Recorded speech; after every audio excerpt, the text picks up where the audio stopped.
sharing the stories of persecuted Christians and their plight around the world. It's the mission of Voice of the Martyrs. Lauren Ashburn recently talked with one of the group's leaders. Joining us now is Jason Peters, Chief of Connection for the Voice of the Martyrs. You have visited 47 countries. You work all around the world to help persecuted Christians. Tell me some of the stories of the people that you've met.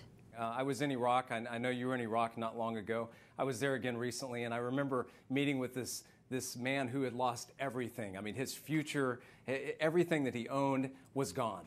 And he said it with a smile. He said, "I've lost everything, but I haven't lost my faith." Right. You know, and it was just amazing to think about the joy and the peace that God has supernaturally given them. And I'm sure you met people who shared the same thing with you. I absolutely did. I did. You know, one of the things I found since coming back is that Christians don't know how to respond. Christians don't know how to respond here. I know you've written about this. Tell me the couple of ways, 3 ways that we as Christians here in the United States can help.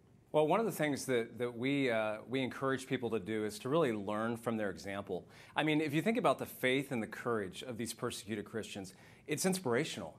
We can look at that and we can say, I can learn from them. I could sit at their feet and be taught by them how to respond to persecution. And one of the things that they are learning and that they share openly is that the power of forgiveness.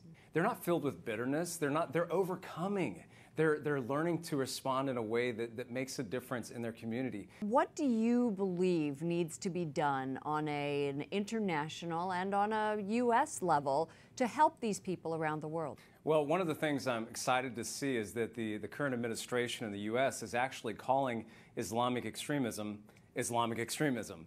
And that may seem like a minor point, but it's really profound. And it makes all the difference to the brothers and sisters in our Christian family who are suffering.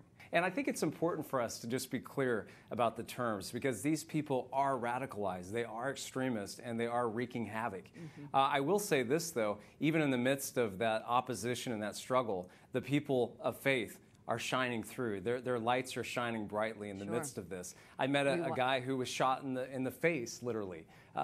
His name was Habila.